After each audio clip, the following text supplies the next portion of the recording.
Dice la palabra del Señor de la siguiente manera, en el nombre precioso de Cristo Jesús. Apocalipsis capítulo 20, versículo 11 en adelante.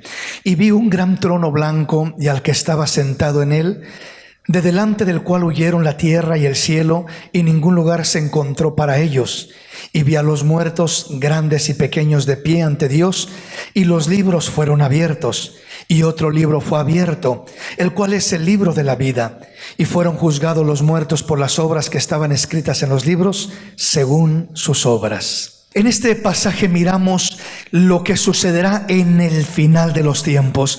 Esta es la culminación prácticamente, por así decirlo, de lo que es el plan de Dios para el hombre mortal. O sea, una vez que el hombre pasa por su peregrinaje en esta tierra, una vez que muere y entra a la eternidad, una vez que ya estará en la eternidad, entendemos entonces que se dividirán en dos grupos de personas la completa humanidad. Y estos dos grupos, un grupo será aquellos que pusieron su confianza en Dios, en Cristo Jesús, que buscaron hacer la voluntad de Dios, los creyentes también conocidos como la Iglesia de Cristo, que estamos hablando del grupo que será levantado por el Señor para estar por siempre con el Señor.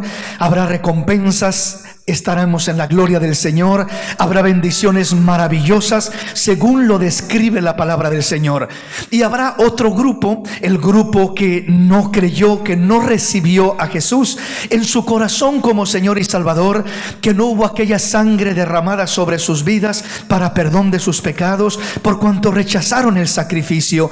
Entonces todo esto acontecerá, y en el último y gran día, en este sentido lo describe la palabra de esta manera: y vi un gran trono blanco y al que estaba sentado en él, de delante del cual huyeron la tierra y el cielo, y ningún lugar se encontró para ellos. Cuando habla de que huyeron, ¿verdad?, la tierra y el cielo y ningún lugar se encontró para ellos, lo que nos está diciendo simplemente: no habrá ningún lugar donde el hombre pueda huir, donde pueda esconderse de este juicio, de este acontecimiento. No habrá ningún lugar donde poder evadir o evitar pasar por este proceso. Entonces dice: y vi a los muertos, grandes y pequeños, de pie ante Dios, y los libros fueron abiertos. Y otro libro fue abierto, el cual es el libro de la vida. Y fueron juzgados los muertos por las cosas que estaban escritas en los libros, según sus obras. Entonces este pasaje nos declara que hay libros y que hay un libro. Nos habla de que y vi a los muertos, grandes y pequeños, de pie ante Dios, y los libros fueron abiertos. Pero luego nos habla: y otro libro fue abierto, el cual es el libro de la vida. Entonces nos habla de libros y nos habla de un libro en particular. Los libros fueron abiertos y el libro fue abierto. Un libro, otro libro fue abierto, el cual es el libro de la vida. ¿Por qué se habla de libros y de un cierto libro en particular, que es el libro de la vida? Se habla del libro de la vida primeramente porque el libro de la vida es el que determina con anticipación, es el que determina radicalmente si una persona irá a la condenación eterna o si esa persona irá a la gloria de Dios. La Biblia dice que toda persona que su nombre no esté escrito en el libro de la vida, esa persona irá drásticamente a la condenación eterna. O sea, no hay segundas oportunidades, no hay ningún tipo de argumento que se pueda usar para escapar de lo que es esa sentencia. Lo primero que determina si esta persona, cada persona que muere, va a la gloria de Dios o va al tormento eterno, es que se abre el libro de la vida. Es decir, cuando se abre el libro de la vida y no se encuentra la persona escrita ahí. La Biblia dice en Hebreos 9:27 que está establecido para todos los hombres que mueran una sola vez, y después de esto el juicio. Entonces, cuando se presenta delante de de Dios, cada persona después de que muere, en ese momento se abre el libro de la vida. Y cuando se abre el libro de la vida y de repente pues no está escrito el nombre de aquella persona en el libro de la vida, eso automáticamente determina que la persona en este caso va al tormento eterno, como ya lo miraremos a través de la escritura. Pero si el nombre de la persona está escrito en el libro de la vida, entonces esa persona, el Señor le dirá: pasa, siervo fiel, al gozo de tu Señor. En lo poco me fuiste fiel, en lo mucho te pondré. Pasa al gozo de tu Señor. Eso será lo que determinará la entrada o el quedar excluido de la gloria de Dios, si el nombre de una persona está escrito en el libro de la vida. ¿Y qué determina que nuestro nombre esté escrito o no esté escrito en el libro de la vida? Es una sola cosa: el recibir a Cristo como nuestro Señor y Salvador, el creer en su sacrificio, el ser lavados por esa sangre preciosa y recibir el perdón de nuestros pecados al creer en el sacrificio de Jesús que Él hizo en la cruz del Calvario por nosotros. En ese momento que uno cree y recibe a Cristo en su corazón, la Biblia dice que el nombre de uno es escrito en el libro de la vida, y ahora somos conocidos por Dios. Tenemos una reservación en los cielos. El día que cerramos nuestros ojos en esta tierra, los abrimos en la eternidad para ser recibidos por ángeles de Dios y ser escoltados a la misma presencia, a la misma gloria de Dios. Eso es lo que la Biblia nos dice. Eso es lo que la Escritura nos enseña. Ahora, pero entonces, ¿para qué son abiertos otros libros? Si ya con que se abra el libro de la vida, si el nombre de la persona está escrito en ese libro, Dios le dice: pasa, siervo fiel, al gozo de tu Señor. En lo poco me fuiste fiel, en lo mucho te pondré. Pasa, hijo mío, pasa, porque tu nombre acá está escrito en el libro de la vida. Entonces, ¿para qué hay otros libros? ¿Para qué dice y los libros fueron abiertos? ¿Para qué se abren otro tipo de libros en este caso? ¿Verdad? ¿Por qué hay una variación de libros y no solamente es el libro de la vida? Porque cuando la persona en este caso no aparece su nombre en el libro de la vida y es echada en este caso al tormento, entonces los otros libros que se abren para que la persona pueda ser juzgada según sus obras, según lo que haya hecho. ¿Y para qué va a ser juzgada si de todos modos va a ir a la condenación eterna porque su nombre no está escrito en el libro de la vida? ¿Para qué en este caso es que tiene que abrirse los libros y ser juzgada la persona? Para determinar el grado de tormento que sufrirá en lo que es la condenación eterna. Hay diferentes grados de tormento según nos lo dice la Escritura, y vamos a estar mirándolo y vamos a estar analizando este punto en esta hermosa oportunidad. Entonces, por eso habla de un libro que es el libro de la vida, y habla de libros que serán abiertos. El libro de la vida, repito, es para determinar salvación o condenación. Los otros libros, los libros fueron abiertos, habla para determinar el grado de condenación en el que es condenado, que no está su nombre en el libro de la vida. Y aún para los que son salvos también hay libros, hay un registro de libros. ¿Para qué? Para mirar el grado de recompensa que recibirá cada uno de los que creyó, de los que creímos en Cristo Jesús. Amén, mis hermanos. Entonces, en el juicio del gran trono blanco, los libros se abrirán para determinar el grado de condenación que cada uno recibirá según sus obras, hablando de la persona que su nombre no está escrito en el libro de la vida. El libro de la vida se abrirá como un testimonio de que nunca se recibió a Cristo como Señor y Salvador, o lo contrario, de que sí se recibió y por eso aparece el nombre de la persona en el libro de la vida. Pero el libro de la vida da testimonio de que la persona rechazó a Cristo, no quiso nada con Cristo, despreció el sacrificio de Cristo, y por eso su nombre nunca fue escrito en el libro de la vida. O lo contrario, aparece su nombre ahí y da testimonio de que aquella persona creyó en el sacrificio de Jesús, lo recibió en su corazón, y por eso su nombre fue escrito en el libro de la vida. Ese es el mayor tesoro que tenemos, que nuestro nombre esté escrito en el libro de la vida, en los cielos, en la gloria de Dios. Denle ese aplauso al Rey en esta hermosa tarde.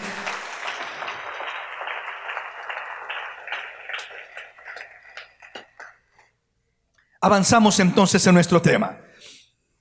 Cuando hablamos de los libros que son abiertos, hablamos de un registro de todas nuestras palabras, nuestras acciones, nuestro pensamiento, las intenciones de nuestro corazón, para que nadie se pueda excusar o justificar delante de Dios. Entonces, cuando hablamos de que esos libros serán abiertos, en esos libros, si usted quiere verlo o imaginárselo de esta manera, un libro escrito con todas nuestras palabras que hablamos, o otro libro escrito con todas nuestras acciones, otro libro escrito con todos nuestros pensamientos, otro libro escrito con todas las intenciones del corazón, otro libro escrito con toda la declaración de la conciencia que nos habló, enseñándonos lo correcto y lo incorrecto. Otro libro escrito con todo lo que nuestro razonamiento nos enseñó y nos mostró que no era correcto y que sí era correcto, para que no tengamos excusa y para que no podamos justificarnos delante de Dios. Entonces, en estos libros hay un registro profundo, por así decirlo, de la vida de cada persona, no solamente de sus acciones, sino también de sus palabras, de sus pensamientos y aún de las intenciones de su corazón, de su propia conciencia y de su propio razonamiento, al grado que nadie podrá excusarse o justificarse. Nos sentiremos desnudos delante de Dios sin nada que argumentar al respecto. Amén, mis hermanos. Veamos entonces qué sigue diciendo Apocalipsis 20 del 13 en adelante. Y el mar entregó los muertos que había en él, y la muerte y el Hades entregaron los muertos que había en ellos, y fueron juzgados cada uno según sus obras, y la muerte y el Hades fueron lanzados al lago de fuego. Esta es la muerte segunda. Oiga lo que dice el versículo 15. Y el que no se halló inscrito en el libro de la vida fue lanzado al lago de fuego. Entonces la muerte Dios sellará el lago de fuego con la muerte. El Hades, la sepultura, el infierno serán lanzados al lago de fuego. Dice, esta es la muerte segunda. Y el que no se halló inscrito en el libro de la vida fue lanzado al lago de fuego.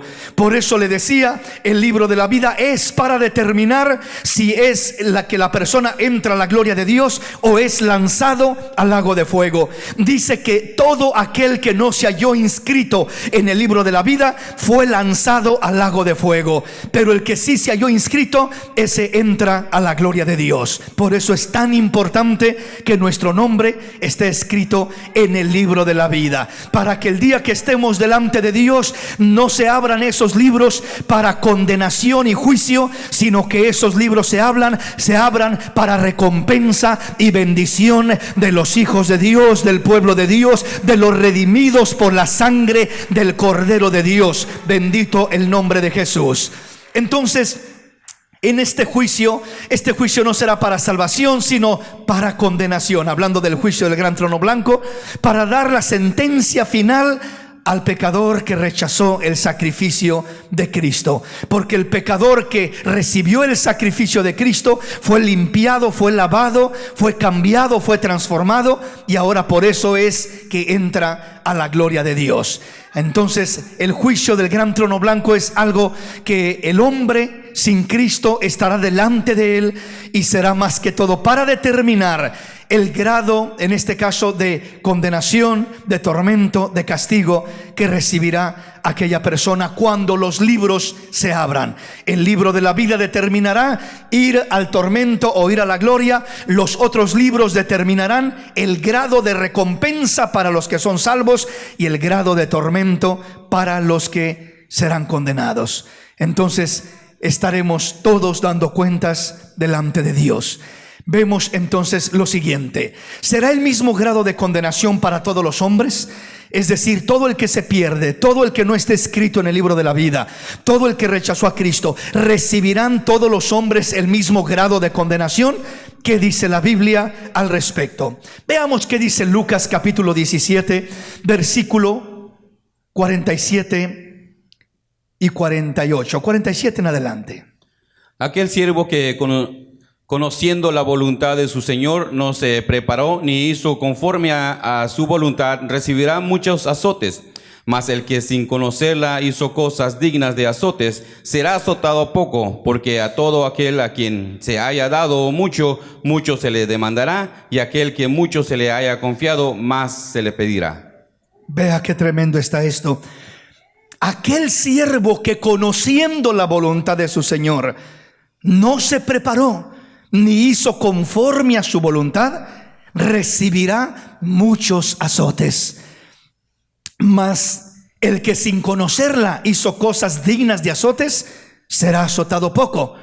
Porque a todo aquel a quien se le haya dado mucho, mucho se le demandará, y al que mucho se le haya confiado, más se le pedirá. ¿Qué significa esto, mis hermanos? Esto significa que el estar en un lugar como estos es un privilegio maravilloso. Conocemos de Dios, conocemos de Cristo, conocemos la voluntad de Dios. Él nos habla que nos preparemos, Él nos despierta, Él nos exhorta, Él nos instruye, Él nos da entendimiento en lo que sucederá y nos enseña cómo prepararnos, etcétera, etcétera. Es una bendición estar en un lugar como este, pero no solamente es una bendición, también es un gran compromiso. Es un gran compromiso porque conocemos ahora la palabra de Dios, conocemos la voluntad de Dios. Y según este pasaje dice que hay diferencia. Aquel siervo que conociendo la voluntad de su Señor no se preparó. ¿Qué excusa tendríamos o podamos tener? El que no conoce la voluntad de Dios, pues tiene la excusa de que yo no sabía, a mí nadie me dijo nada. Yo no tenía conocimiento de que había que prepararse o que iba a acontecer esto y que iba a acontecer esto otro. El que no conoció la voluntad de Dios, el que hizo cosas pensando que es normal, todos las hacen, todo esto es natural, que ande uno haciendo aquí y deshaciendo allá y pecando y ofendiendo, eso es normal, es como vive toda la gente. Ese es el concepto que puede tener el que no conoce a Cristo, el que no conoce la palabra. Pero nosotros que conocemos la palabra de Dios, entendemos, mis hermanos, que eso no es normal. Aunque las cosas sean normales para el mundo, si Dios dice que es pecado aquello, lo que para Dios es pecado, nosotros lo debemos de entender, asimilar y apartarnos de él para poder estar preparados para cuando Cristo venga, entremos a su gloria, a su presencia. Bendito el nombre del Señor. Entonces, oiga una vez más cómo lo dice. Aquel siervo que conociendo la voluntad de su Señor no se preparó, ni hizo conforme a su voluntad, recibirá muchos azotes. O sea, está hablando de un mayor grado de condenación, si usted quiere, de castigo.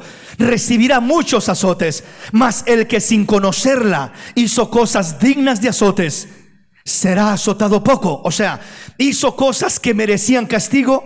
No dice que será salvo, no dice que no irá al tormento, no dice que no irá a ese lugar terrible. No, también lo irá, también será castigado, será azotado. Pero en este caso dice, pero será azotado poco. ¿Por qué razón? Porque no conocía la voluntad de su Señor. Porque a todo aquel a quien se le haya dado mucho, mucho se le demandará, y al que mucho se le haya confiado, más se le pedirá. Entonces, hermanos, entre más nos da Dios, entre más nos bendice Dios, entre más nos confía Dios, pues nos alegramos y nos gozamos y decimos: mira lo que Dios hizo en mi vida, mira que sanó mi cuerpo, mira que restauró mi familia, mira que hizo este milagro, mira que hizo esto otro, mira qué buen trabajo me dio, me ha dado tantas cosas Dios, qué bonito, qué bueno. Pero no solamente es gozarnos y decir todo lo que Dios me ha dado, es entender que al que mucho se le da, más se le demandará, más se le pedirá. Al que mucho se le ha confiado, se le pedirá más. Así que, mi hermano, analicemos cuánto nos ha dado Dios y valoremos lo que Dios nos ha dado y sintamos un compromiso para con Dios de fidelidad, de obediencia, de amor, preparándonos para ese día, porque Él nos ha dado mucho, nos ha confiado mucho según su misericordia. Amén, mis hermanos. Veamos qué dice Lucas capítulo 10. Lucas capítulo 10, versículo 12 en adelante. Y os digo que en aquel día será más tolerable el castigo para Sodoma que para aquella ciudad. Ay de ti, Corazín, ay de ti, Betsaida, que si en Tiro y en Sidón se hubieran hecho los milagros que se han hecho en vosotros, tiempo que asentadas en cilicio y ceniza se habrían arrepentido. Por tanto, en el juicio será más tolerable el castigo para Tiro y para Sidón que para vosotros. Y tú, Capernaum, que hasta los cielos eres levantada, hasta el Hades serás abatida. Vea más claramente, más directamente, ya nos los va diciendo estas escrituras. Y el Señor hablaba a aquellas ciudades, a las ciudades donde hizo muchos milagros, a las ciudades donde levantó muertos, donde sanó paralíticos, donde abrió los ojos de los ciegos, donde caminó el Maestro haciendo milagro tras milagro, abriendo su boca y testificando del reino de Dios y ofreciendo conocimiento de lo alto de los cielos, conocimiento como ningún sabio de esta tierra lo había hablado. Y el Señor, estando en esas ciudades, les habla y les dice: y os digo que en aquel día será más tolerable el castigo para Sodoma que para aquellas ciudades. Y luego le habla a algunas de ellas: ay de ti, Corazín, ay de ti, Betsaida, que si en Tiro y en Sidón se hubiesen hecho los milagros que se han hecho en vosotras, tiempo ha que sentadas en silicio y en ceniza se habrían arrepentido. O sea, ¿de qué nos está hablando el Señor? Mire a la ciudad que pone de ejemplo. Pone el ejemplo de Sodoma. ¿Qué ciudad era Sodoma? Era una Sodoma pecadora, de las peores. Era una ciudad tan depravada, que Dios la consumió con azufre y fuego desde el cielo. O sea, fuego y azufre llovieron y cayeron sobre aquellas dos ciudades, Sodoma y Gomorra, destruyéndolas y dejándolas en ceniza como ejemplo para este mundo. Entonces, imagínese usted, esas ciudades tan pecadoras, tan perversas, tan malvadas, ¿qué tan pecadoras serían? ¿Serían tan pecadoras como el centro de Los Ángeles? A lo mejor sí, a lo mejor similares. O como San Francisco, o como las grandes ciudades de estos países, de Estados Unidos, de Europa, de aún nuestros países latinos. Cuánta maldad, cuánta perdición, cada día hay más y más y más. Cuánto se va corrompiendo la humanidad, el ser humano. Y en veces uno comienza a mirar alrededor y dice: qué terrible está esta ciudad, qué terrible está esta otra ciudad, qué terrible está nuestros países hispanos. Cómo ha abundado el crimen y la maldad en nuestro México, en Guatemala, en El Salvador, en Honduras. Ya no se encuentra dónde poder vivir tranquilamente. Aún acá en Estados Unidos, que se supone que todo está bajo control, mejor ley, mejor orden, mejor desarrollo, aún no falta la maldad, la violencia, la perversión por un lado y por otro. Sale usted a la calle y ya no sabe si va a poder regresar a casa, porque hay tanto peligro y tanta maldad.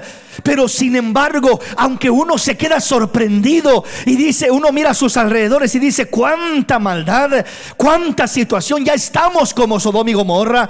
Miramos que una de las cosas principales que resaltaban en Sodoma y Gomorra, que era el homosexualismo, el lesbianismo y todo aquello. Era lo más resaltante de toda la maldad de Sodoma y Gomorra. Era lo que resaltaba más. Y ahora en nuestras ciudades es lo que cada día igual va creciendo, va aumentando, va declarándose abiertamente. Ahora ya no es una vergüenza, ahora ya es una honra el salir del closet, del declarar, el no te avergüences. Es un privilegio, casi se dice, el poder tener alguna práctica de esa manera. Pero veamos esto, hermanos. Hay veces que nosotros podemos escandalizarnos del mundo, de las ciudades, cómo viven y cómo están. Pero analicemos este pasaje y veamos lo que dice: y os digo que en aquel día será más tolerable el castigo para Sodoma que para aquellas ciudades. ¿Qué ciudades? Corazín, Betsaida. Eran ciudades donde el Señor se glorificó de una manera muy hermosa.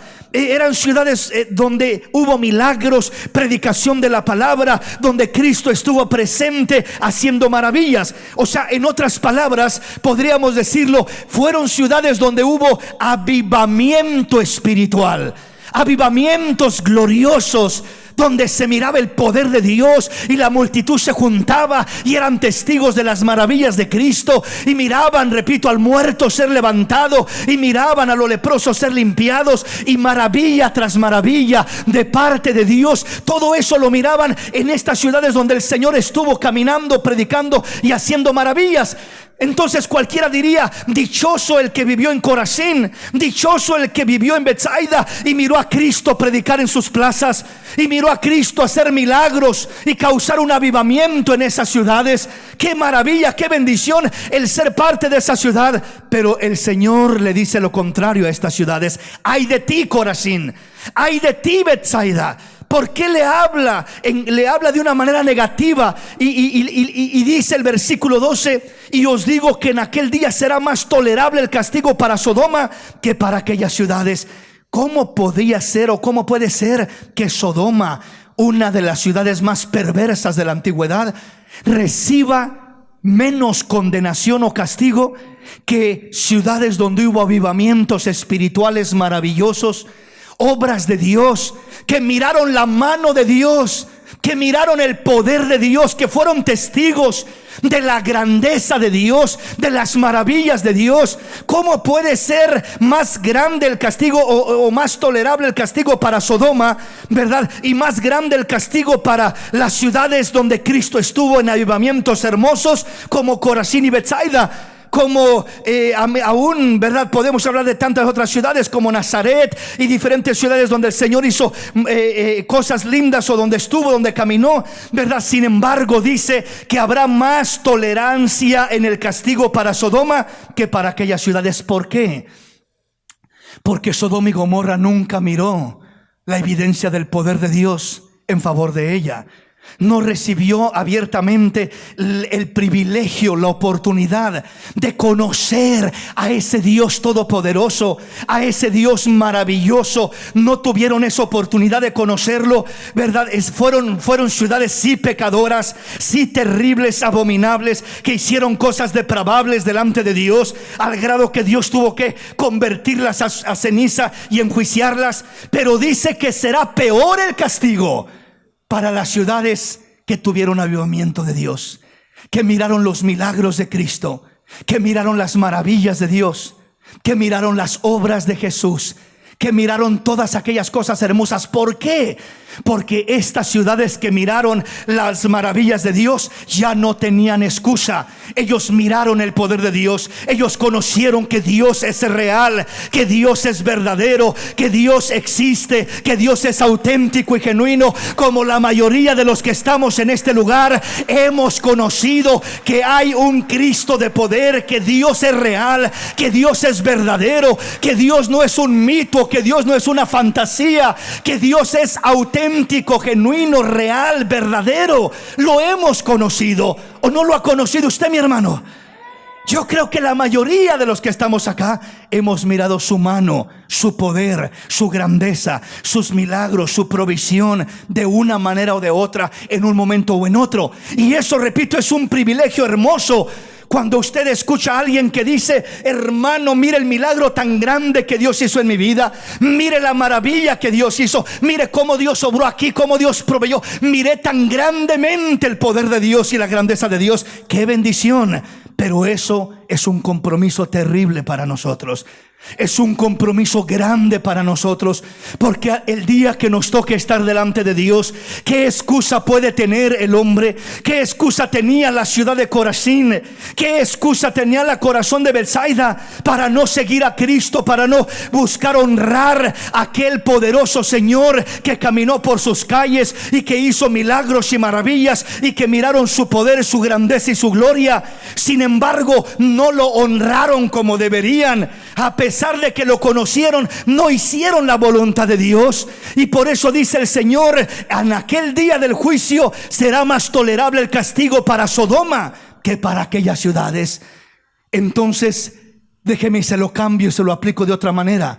Será más tolerable el castigo en el día del juicio para una persona que va a la condenación sin conocer la palabra de Dios, que para una persona que llega a aquel lugar habiendo conocido la palabra del Señor. No hay peor castigo que para las personas que, conociendo la voluntad del Señor, no la hacen y terminará en aquel lugar, en aquel tormento. Esa es la declaración del Señor, aún poniendo como ejemplo Sodoma y Gomorra, lo peor de la sociedad, por así decirlo, lo más terrible de la raza humana, las ciudades más depravadas, dice el Señor. Aún será más tolerable el castigo para Sodoma y para Gomorra que para aquellas ciudades o aquellas personas que conocieron mi voluntad, que miraron mi gloria, que miraron mi poder y mi grandeza, que hice milagros y maravillas y los tiraron a la basura como poca cosa. Los echaron a un lado sin importancia. Por eso el Señor dice: ay de ti, Corazín, ay de ti, Betsaida, que si en Tiro y en Sidón, ciudades paganas, si hubiesen hecho los milagros que se han hecho en vosotras, tiempo ha que sentadas en cilicio y en ceniza se habrían arrepentido. Dice el Señor, sucedería como Nínive. De hecho, hay otro pasaje que lo menciona: en aquel día se levantarán la ciudad de Nínive testificando contra ustedes. Dice: porque he aquí que fue Jonás a predicarle a Nínive por 40 días y toda la ciudad se arrepintió, que pusieron hasta a ayunar a los bebés y hasta los animales. Toda la ciudad se arrepintió a una. Dice: pero ¿y qué de las ciudades que han escuchado y han mirado maravillas y proezas y aún así no se arrepienten? ¿Qué de la gente que escucha vez tras vez la palabra de Dios y la mira como algo insignificante? La conoce, la sabe, la ha oído, pero no le da interés, no le pone atención, no hay compromiso con la palabra de Dios. Entonces el conocer la voluntad de Dios y no hacerla nos mete en un problema más serio que aquellos que pueden vivir una vida depravada sin conocer la palabra, sin conocer la voluntad de Dios. ¿Me explico, mis hermanos?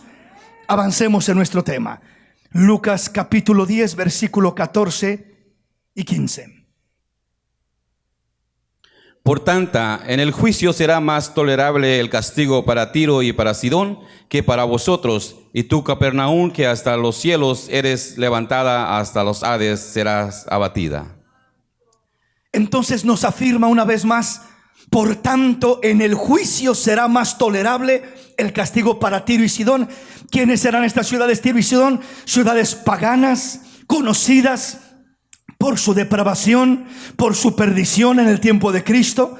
Y el Señor dice: será más tolerable el castigo para Tiro y para Sidón que para vosotras, las ciudades que estuvo Cristo, que caminó el Señor, que hizo maravillas, milagros, que enseñó, que predicó. Dice: será mucho más tolerable el castigo para Tiro y para Sidón. Nos está hablando de que habrá entonces diferencia de castigo en aquel día, y en este caso pone algunos ejemplos de esta manera. Y tú, Capernaum, que hasta los cielos eres elevada, hasta el Hades serás abatida.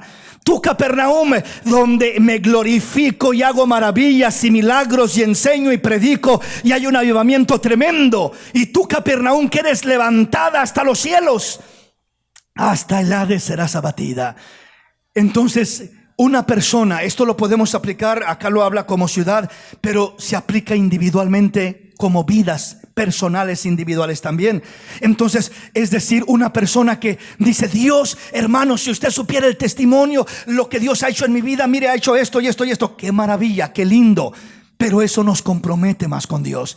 Entre más miramos la gloria de Dios, entre más miramos la grandeza de Dios, entre más conocemos la voluntad de Dios, entre más tenemos conocimiento de lo que le agrada a Dios, y entre más somos testigos del poder de Dios y de las maravillas de Dios, tenemos un compromiso más grande con el Dios de los cielos para serle fiel, para amarlo, para honrarlo, para agradarlo.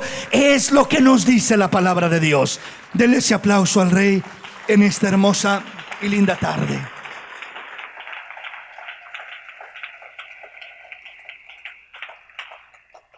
el que uno en un momento se ha levantado con poder por Dios, no es suficiente conformarse uno con ello, porque si uno no honra a Dios, puede ser, como dice acá, hasta el Hades, hasta el infierno serás abatido.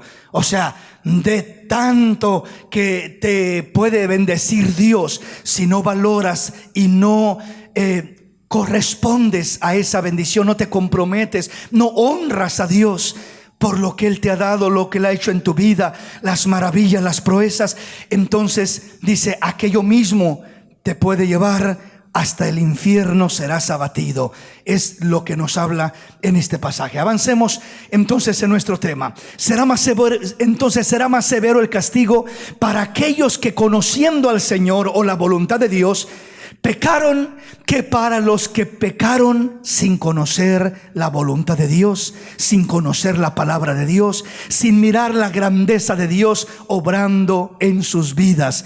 Habrá más tolerancia para el que no conoció y habrá más severidad en el castigo para aquel que conoció y no hizo, conoció y menospreció, conoció e ignoró, que para el que nunca conoció.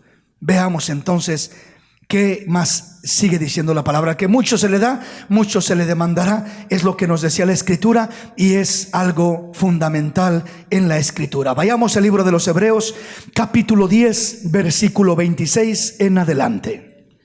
Porque si pecáramos voluntariamente después de haber recibido el conocimiento de la verdad, ya no quedará más sacrificio por los pecados, si una horrenda expectación de juicio y hervor de fuego que ha de devorar a los adversarios, al que viola la ley de Moisés por el testimonio de 2 o de 3 testigos, muere irremisiblemente. ¿Cuánto mayor castigo pensáis que merecerá el que pisoteará al Hijo de Dios y tuviera por inmunda la sangre del pacto en la cual fue santificado e hiciere afrenta al Espíritu de gracia? Pues conocemos al que dijo, mía es la venganza, yo daré el pago, dice el Señor, y otra vez el Señor juzgará a su pueblo. Horrenda cosa es caer en manos del Dios vivo. Gloria a Dios. Veamos entonces este pasaje y analicémoslo brevemente. Nos habla de que si pecaremos voluntariamente después de haber recibido el conocimiento de la verdad, ya no queda más sacrificio por los pecados. En otras palabras, está hablando de la persona que se aparta de Dios, que se aleja de Dios, que peca deliberadamente como un estilo de vida, sin ningún tipo de remordimiento, de conciencia, sino que simplemente comienza a practicar una vez más el pecado como un estilo de vida. Si pecaremos voluntariamente después de haber recibido el conocimiento de la verdad, volvernos atrás a la vida antigua, en otras palabras, después de haber sido rescatados por el Señor, volver una vez más a abrazar la misma maldad que practicábamos antes de conocer a Cristo, y ahora ya conociendo a Cristo, haciéndosenos fácil volver una vez más a esa misma forma de vivir, a esas prácticas, después de haber conocido la verdad. Porque si pecaremos voluntariamente después de haber recibido el conocimiento de la verdad, o sea, ¿qué sacrificio, dice el Señor, puede quedar por nuestros pecados? Si la persona ahora con todo conocimiento, si la persona ahora con todo el entendimiento de la palabra y de lo que dice Dios, antes era un ignorante, pero ahora tiene todo el conocimiento de la palabra y voluntariamente dice, no quiero esta clase de vida que Cristo me ofrece, prefiero volver a la vida pasada, prefiero volver al pecado, prefiero volver a las prácticas del ayer, prefiero dejar lo que Cristo me ha dado, lo que Cristo me ofrece, y quiero volver a vivir como el mundo vive, a vivir en lo que es el pecado. Dice, ya no hay más sacrificio, dice, por los pecados. Y luego agrega y explica el por qué. Versículo 27 dice, sino una horrenda expectación de juicio y de hervor de fuego que ha de devorar a los adversarios. Esto es lo que espera, dice aquella persona. Y luego pone los ejemplos y dice, el que viola la ley de Moisés por el testimonio de 2 o 3 testigos muere irremisiblemente. O sea, dice, por la ley de Moisés, el que la viola en el antiguo tiempo, en el antiguo pacto, moría irremisiblemente, sin vuelta atrás, sin nada que se pudiera hacer para evitarlo. Con que hubiera 2 o 3 testigos, moría irremisiblemente la persona por quebrar la ley de Moisés. Pero dice, ¿cuánto mayor castigo pensáis que merecerá el que pisoteare al Hijo de Dios y tuviere por inmunda la sangre del pacto en la cual fue santificado, e hiciere afrenta al Espíritu de gracia? Qué tremendo está este pasaje del versículo 29. ¿Cuánto mayor castigo pensáis que merecerá el que pisoteare al Hijo de Dios? Nos habla de mayor castigo. Lo mismo que dijo el Señor acerca de las ciudades donde hizo más cosas hermosas. Dice, será más tolerable el castigo para aquellas que no me conocieron que para aquellas ciudades que miraron mi grandeza y mi gloria. Así lo dice aquí ya individualmente de cada persona. ¿Cuánto mayor castigo pensáis que merecerá el que pisoteare al Hijo de Dios? ¿Cómo voy a pisotear al Hijo de Dios? Cuando la persona conoce a Cristo y le dice, te necesito, Señor, ven y lávame con tu sangre, creo en ti, cambia mi vida. Y el Señor viene y lo cambia y pone de su paz en su corazón y transforma su vida y comienza a darle una vida nueva. Pero de repente en el caminar de la vida la persona dice, ya no quiero esta clase de vida, mejor quiero volver a mi vida antigua, quiero volver a mis prácticas antiguas, ya no quiero nada contigo, Señor, ya no quiero nada contigo, me estorbas, Dios, no te quiero en mi vida, y simplemente retrocede. ¿Qué está haciendo? Pisoteando la sangre del pacto en la cual fue santificado. Está pisoteando al Hijo de Dios. Está, como quien dice, tomando en poco, menospreciando la sangre del pacto, aquella sangre maravillosa. Entonces por eso dice, ¿cuánto mayor castigo pensáis que merecerá el que pisoteara al Hijo de Dios y tuviere por inmunda la sangre del pacto en la cual fue santificado, e hiciera afrenta al Espíritu de gracia? Hermanos, la sangre del pacto en la cual hemos sido santificados la debemos de honrar, la debemos de proclamar como lo más hermoso, como lo más grande, lo más glorioso que Dios ha hecho por nosotros. Dios muestra su amor para con nosotros en que, siendo aún pecadores, Cristo murió por nosotros. Entonces no pisoteemos la sangre del pacto, no la tengamos por inmunda. Tenerla por inmunda es decir, ¿qué importa, hombre? Ya creí en Cristo, pero ¿qué importa si me voy al pecado? Ya creí en Cristo, ¿y qué importa si retrocedo y sigo viviendo igual? ¿Qué importa si sigo envuelto en el pecado como si nada? Ya creí en Cristo. Estás pisoteando la sangre del pacto, estás teniendo por inmunda, como si fuera cualquier cosa, la sangre del pacto en la cual fuiste santificado. Y dice, e hiciere afrenta al Espíritu de gracia. ¿Cómo hacemos afrenta al Espíritu de gracia? Contrictamos el Espíritu Santo, entristecemos al Espíritu Santo. El Espíritu Santo nos redarguye cuando vamos a hacer algo malo, cuando vamos a pecar, cuando nos estamos alejando de Dios. El Espíritu de Dios se contrista, se entristece, se duele dentro de nosotros y nos dice, no lo hagas, hijo, no te vayas por ese camino. Y uno, cuando hace afrenta al Espíritu de gracia, es como decirle, déjame en paz, no te metas conmigo, déjame vivir mi vida, yo voy a hacer lo que me dé la gana, lo que se me antoje, no te metas en mi vida. Eso le está diciendo uno al Espíritu de Dios, al Espíritu de gracia, que lo está queriendo guiar, refrenar, dirigir en buen camino.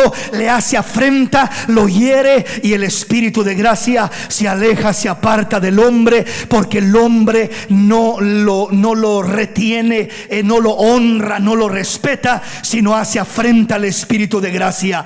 Entonces, ¿qué termina sucediendo? Pues conocemos al que dijo, mía es la venganza, yo daré el pago, dice el Señor. Hay un día del pago, hay un día de juicio, hay un día día que cada quien recibirá su pago por lo que hizo en esta vida. Entonces dice: mía es la venganza, yo daré el pago, dice el Señor. Y otra vez, el Señor juzgará a su pueblo. Y termina diciendo: horrenda cosa es caer en manos de un Dios vivo. En otras palabras, horrenda cosa es ser enjuiciado por un Dios vivo, porque de ahí no hay escapatoria. Mejor es que te enjuicie el juez de esta tierra, que te enjuicien los hombres, que te critiquen y te desprecien a derecha y a izquierda, pero que no caigas en manos de un Dios vivo, porque de ahí no hay escapatoria. Honra al Dios que lo ha dado todo por ti, honra al Dios que derramó su sangre por ti, al Dios que pagó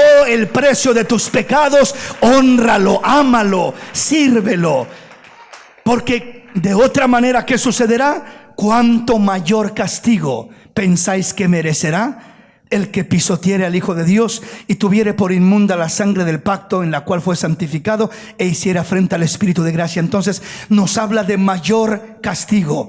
Aquel que conoce, aquel que fue limpiado, aquel que fue lavado, aquel que fue transformado, aquel que miró la grandeza de Dios y voluntariamente retrocede y quiere volver a abrazar la vida de ayer, rindiéndose al pecado y viviendo ese mismo estilo de vida.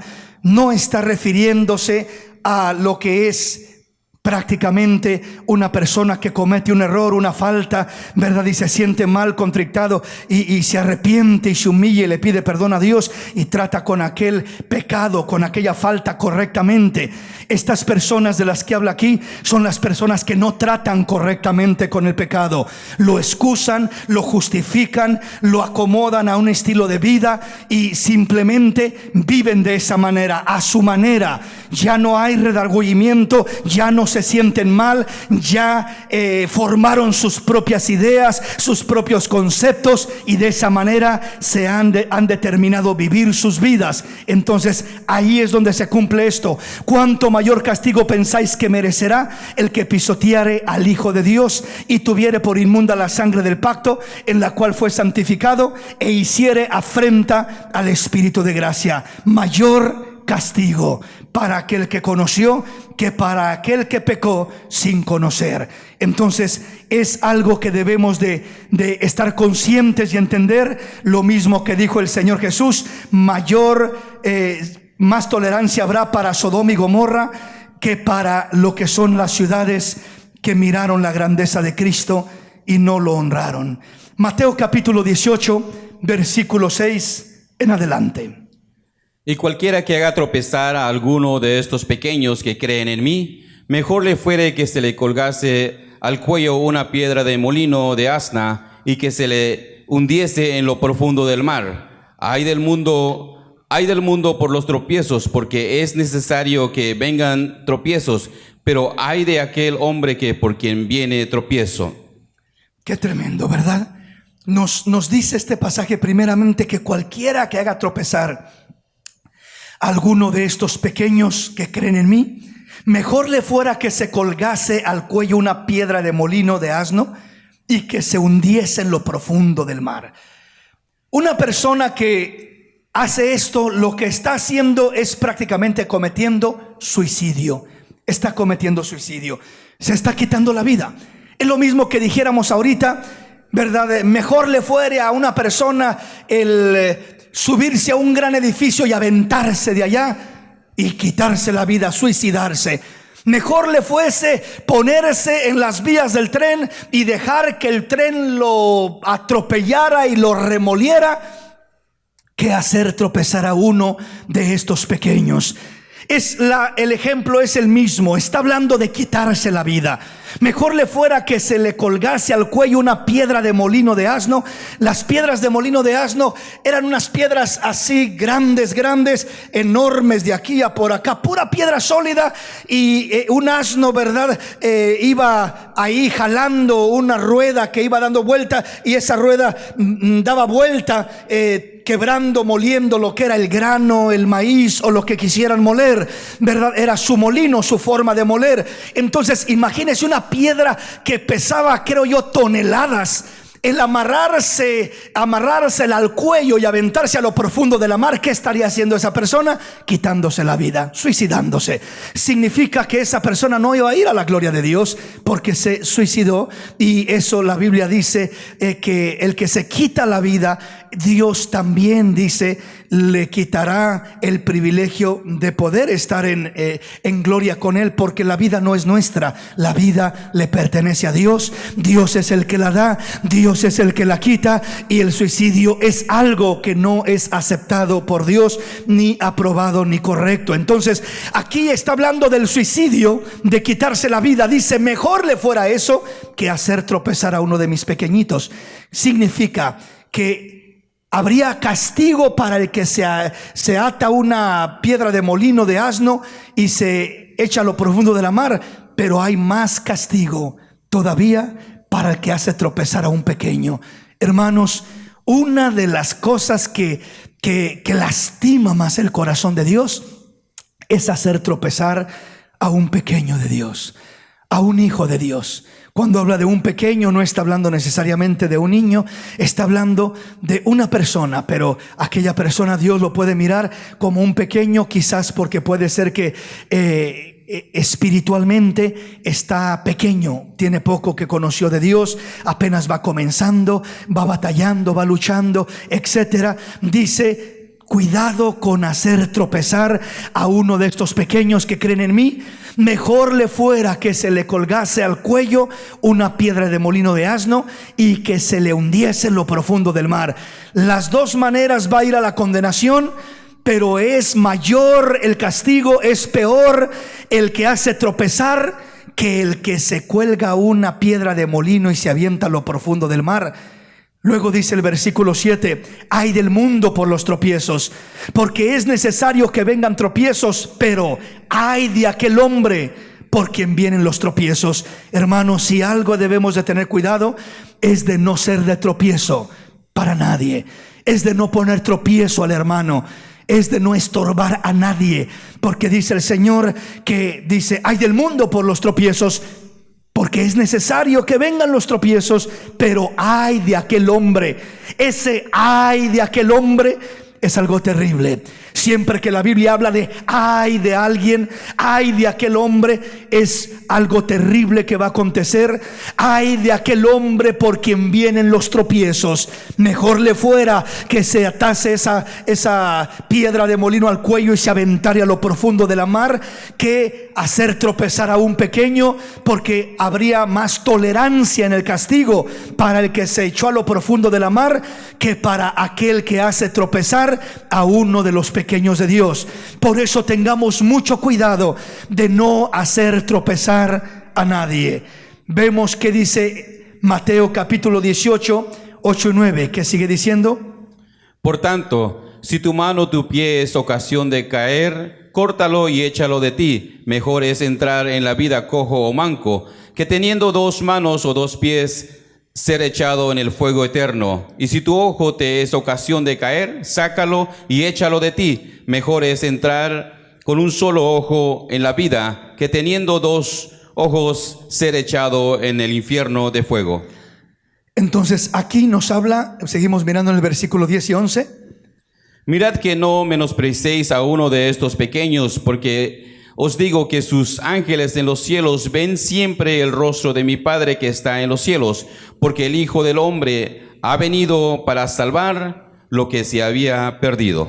Entonces nos habla claramente este pasaje de que hay cosas que debemos de cortar de nuestra vida, porque mejor es entrar al reino de los cielos con un pie, cojos, mancos, ciegos, tuertos, que completitos irnos al infierno. O sea, dice, si tu ojo te es ocasión de pecar, sácalo. Si tu mano te es ocasión de pecar, córtala. Si tu pie te es ocasión de pecar, córtalo. No está hablando literalmente de sacar un ojo de nuestro cuerpo o de mutilar nuestro cuerpo cortando una mano o un pie, sino que está hablando de cortar aquellos deleites que nos hacen pecar. Cuando nuestro ojo mira algo que no debe de ver y dice, ay, pero se mira delicioso, me agrada mirar aquello, dice, mejor prívate de no mirar aquello y vas a entrar a la gloria. aunque dirás, pero no alcancé a disfrutar aquello, sí, pero aunque te limites en no mirar lo que no debes, pero un día entrarás a la gloria enterito, glorificando el nombre del Señor. Tu mano quieres agarrar, tocar algo que no debes, dice Dios, mejor evítalo, mejor arranca de ti ese mal hábito para que entres a la gloria de Dios, aunque sea sin haber hecho aquello que querías hacer, o tu pie caminado ir a donde quieres ir, pero es un lugar donde no debes ir, un lugar que no le agrada a Dios. Mejor corta eso de tu vida, no vayas a ese lugar, y es mejor que entres a la gloria de Dios, aunque te privaste de algunos placeres, pero al final de cuentas serás recompensado por una eternidad en la gloria de Dios por tu Padre Celestial, porque lo honraste, lo amaste, le serviste de todo corazón. Aleluya. Entonces avanzamos en nuestro tema y veamos qué dice segunda de Pedro capítulo 2 versículo 20 en adelante. Ciertamente, si habiéndose ellos escapado de las contentaciones del mundo por el conocimiento del Señor y Salvador Jesucristo, enredándose otra vez en ellos, son vencidos, su postrer estado viene a ser peor que el primero. Oiga cómo nos habla acá. Ciertamente, si habiéndose ellos escapado de las contaminaciones del mundo por el conocimiento del Señor y Salvador Jesucristo, enredándose otra vez en ellas, son vencidos, su postrer estado viene a ser peor que el primero.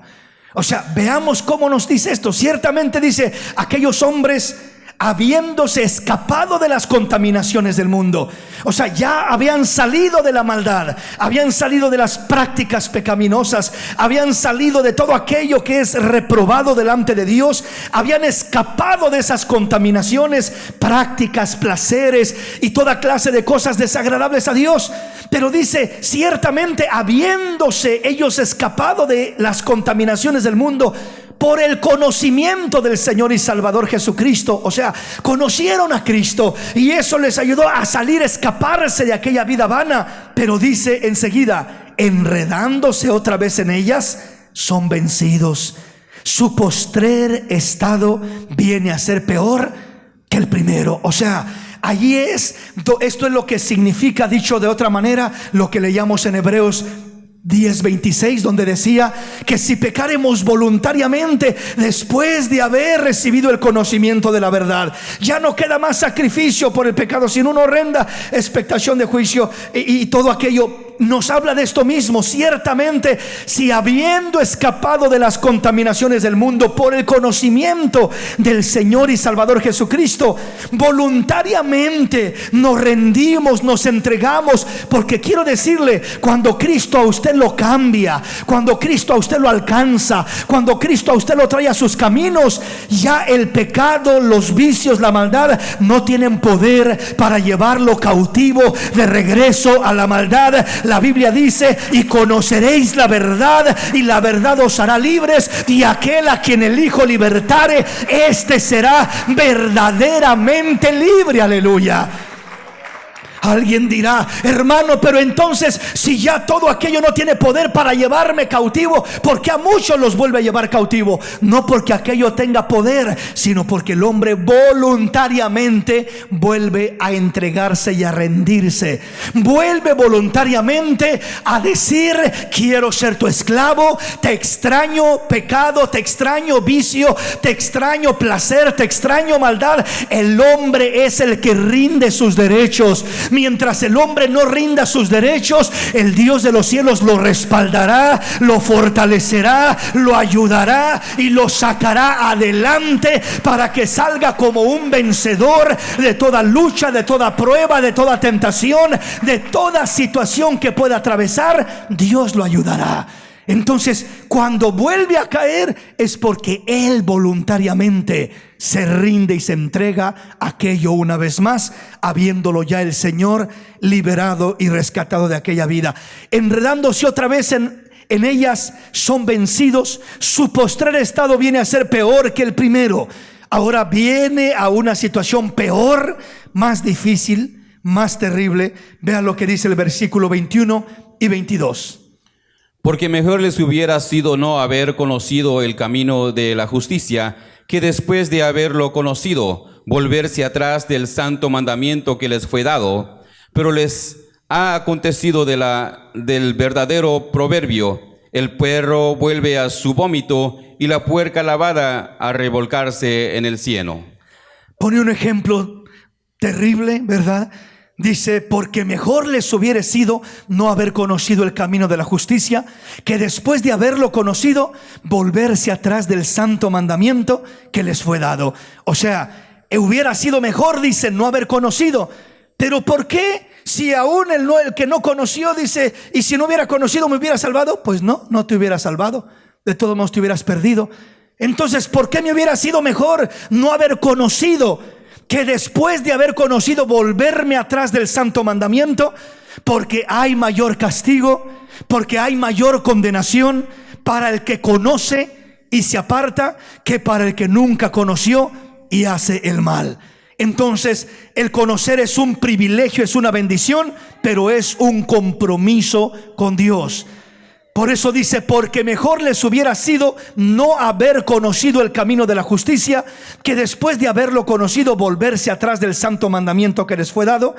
Versículo 22, pero les ha acontecido lo del verdadero proverbio: el perro vuelve a su vómito y la puerca lavada a revolcarse en el cieno. Entonces, este es un proverbio que no se debe de cumplir en el pueblo de Dios, y que la única manera que se cumple es cuando el creyente, el hombre, voluntariamente decide rendirse y entregarse de nuevo al pecado. El pecado no tiene poder para dominarte mientras tú confíes en el Señor y te agarres del Señor.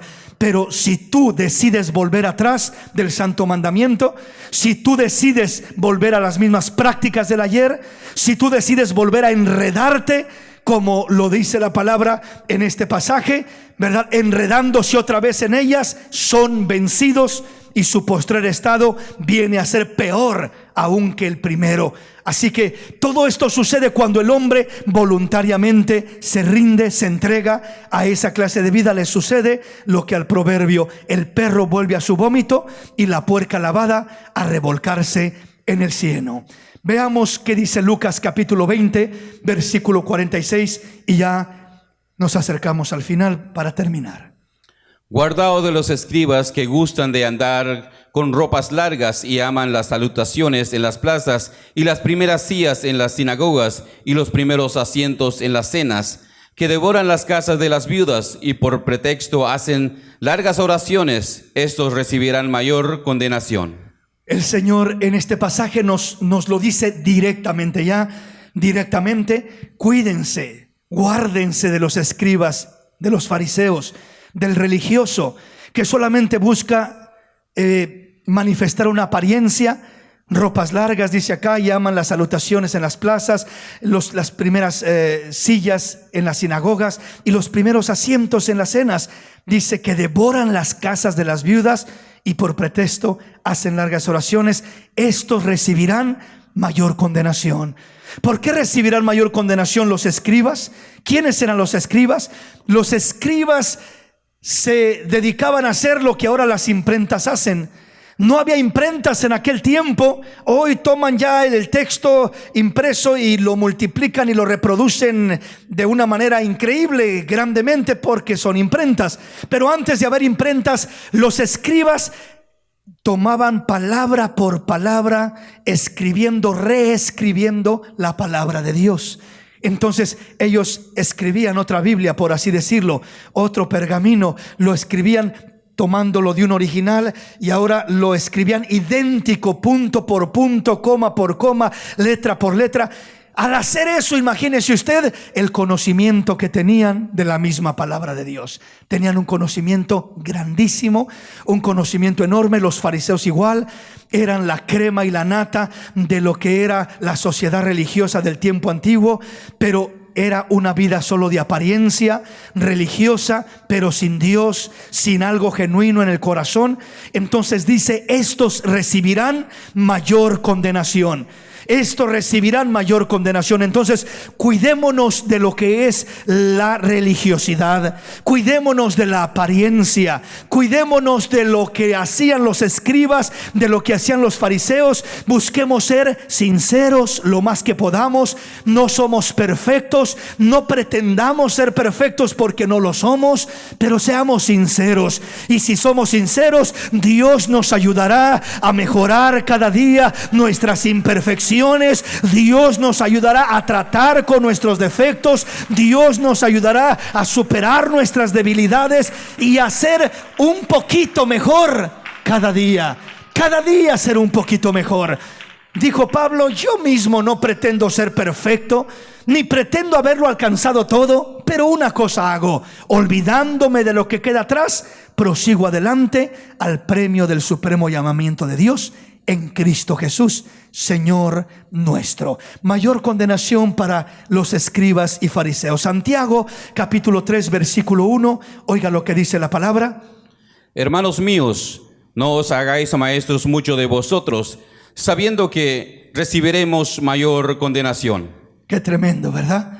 Aquí viene también una advertencia tremenda. Santiago diciendo: hermanos míos, no os hagáis maestros muchos de vosotros, sabiendo que recibiremos mayor condenación. O sea, cuando dice no os hagáis maestros, no significa que Dios no quiere que estudiemos, que aprendamos, que conozcamos, que nos preparemos. No está hablando de eso. Cuando dice no quiero que se hagan maestros muchos de ustedes, o no os hagáis maestros muchos de vosotros, sabiendo que recibiréis mayor condenación, está hablando del común y típico sábelo todo.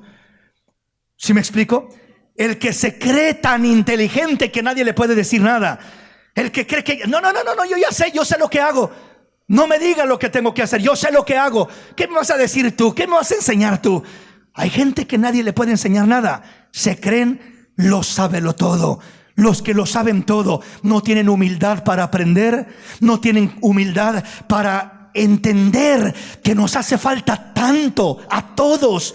Desde el mayor hasta el menor nos hace falta tanto. Y cuando comenzamos a aprender más es cuando reconocemos lo mucho que necesitamos aprender. Que Dios nos enseñe, tener la humildad de corazón para aprender, para recibir esa palabra, esa instrucción, esa corrección con un corazón abierto.